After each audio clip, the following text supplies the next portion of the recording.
එන්න අපි සංවිධායක මණ්ඩලයේ ඔක්කොම කට්ටිය දුව තාත්තගේ ෆොටෝ එකක් ගන්න පුතේ ලොකු වැඩක් කරනවා තාත්තලා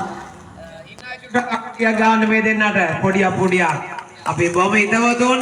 අපේ කෝටි ගාණක් වියදම් කරලා මැනින් මාකට් එකේ අනාගතය වෙනුවෙන් හුණ්ඩුවක් හදන්න නැතුව දැවැන්ත පන්සලක වගේ බුදු මැදුරක් හදන මේගොල්ලන්ට තෙරුවන් සරණයි ජාති පිං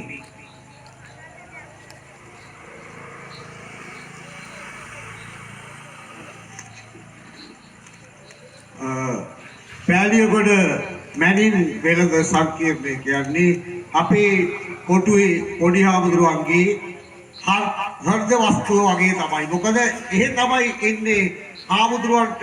මේ වැඩ කටයුතු සාර්ථක කරගන්නට අත්වැල සපයන විශාල පිරිසක්. 28 වෙනිදා මේ තොරණ ප්‍රදර්ශනය